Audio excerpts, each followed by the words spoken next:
The movie starts in Osaka, Japan, where a pink ice cream truck is seen moving towards its destination. Inside the truck, a woman named Kat is seen preparing her weapon, accompanied by a man named Varik. Kat receives a mission to eliminate 2 leaders of the Yakuza gang in Japan.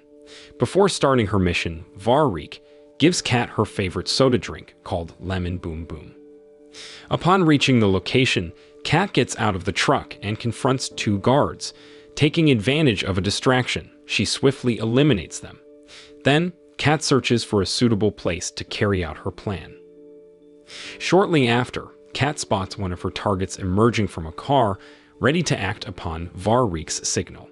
However, to her surprise, this time the target is accompanied by his daughter named Ani. Despite being renowned as the best sharpshooter, Kat has a compassionate side and hesitates to kill in front of children. But at Varik's insistence, she reluctantly carries out the shooting. Meanwhile, in another car nearby, another target named Hijima is seen. He is a leader of the Yakuza gang and the brother of the man Kat previously eliminated. Feeling his life is in danger too, Hijima decides to flee the place, leaving his niece behind. Witnessing Ani crying beside her father's body, Kat deeply regrets her actions and chooses to postpone her mission. 10 months later, in Tokyo, Kat is out jogging at night when she accidentally stumbles upon a happy family.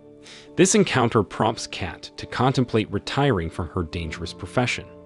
She discusses her desire for a normal life with Varik, expressing her longing for the kind of happiness she sees in others. However, Varik suspects that the events in Osaka 10 months ago are the main reason behind Kat's wish to retire. One evening, Kat is enjoying a bottle of wine at a hotel bar where she's staying. Suddenly, a man named Stephen introduces himself, and they end up spending the night together in her hotel room. While Stephen is in the bathroom, Kat notices his ID card and tries to remember his address in Shibuya. Shortly after, Kat receives a message instructing her to complete her mission to eliminate Kijima at Roppongi Tower precisely at 11 p.m. Arriving at the location, Kat prepares to take the shot. However, when her main target appears, Kat suddenly suffers a severe headache, causing her to miss her shot and only hit Kijima's hand. Following this, Kat decides to leave the building due to her worsening headache. As she drives away, Kat loses consciousness, leading to a car crash. After that, she remembers her past, revealing her journey as an orphan raised by Varik to become a strong woman from childhood.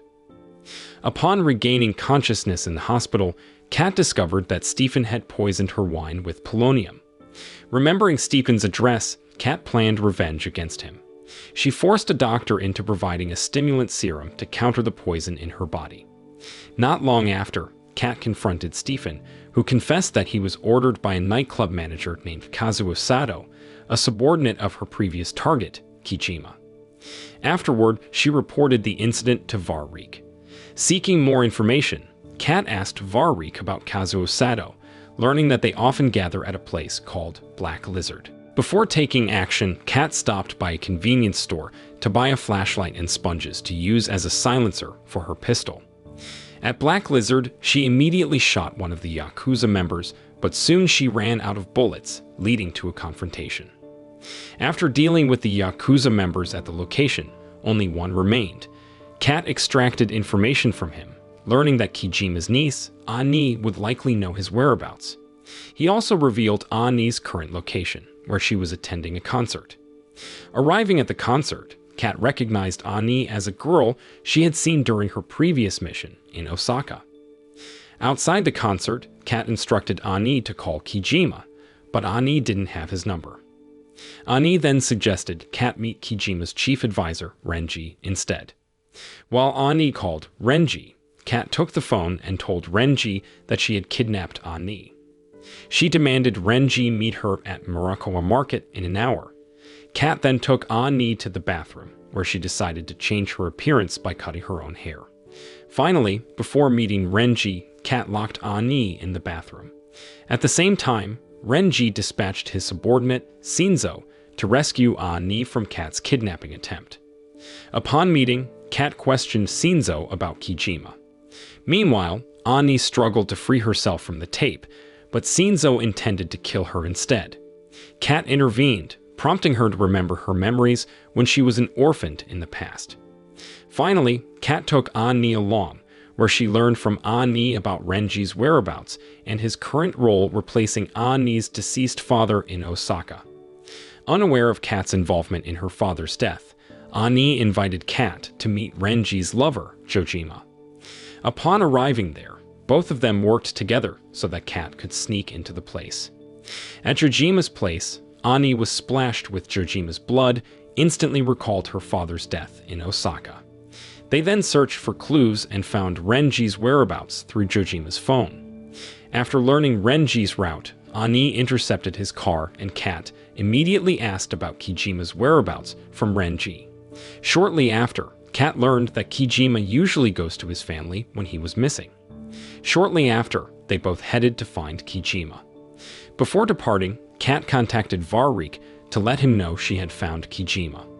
Along the way, Ani continues to help Kat, with her condition getting worse.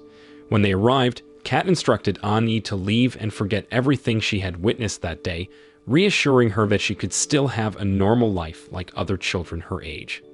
After parting ways, Kat's condition deteriorated further. Before taking action, she injected herself with a stimulant. Not long after, Kat managed to meet Kijima, where Kijima insulted Kat by saying that she was merely a pawn in someone else's game, and the events in Osaka were not her fault but rather a result of power struggles within the Yakuza. It was revealed that Renji was obsessed with seizing control of the Yakuza and sought Varric's help to achieve his ambitions, with Kat being used as a tool.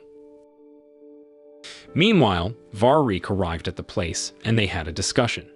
Shortly after, gunshots rang out, prompting Kat to go outside to meet Ani. It turned out that Varric had informed Ani that Kat was responsible for her father's death in Osaka. Back to Kat, she seemed to regain consciousness, prompting her to recall her entire past. Shortly after, Kijima arrived and handed her the fallen stimulant. Meanwhile, Varric took Ani somewhere where Renji was already present.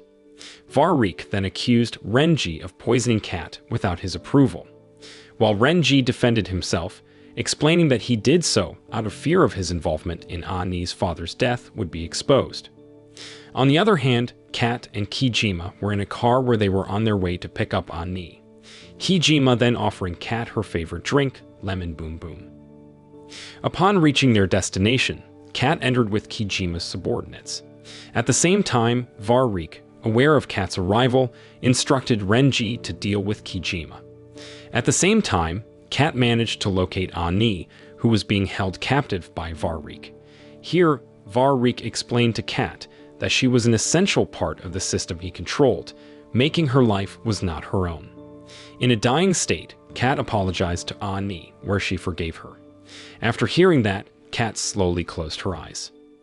Moral lesson from the story: never trust a pink ice cream truck driver who offers Lemon Boom Boom soda before a mission, because it might just lead to a series of unfortunate events involving Yakuza or poisoned wine.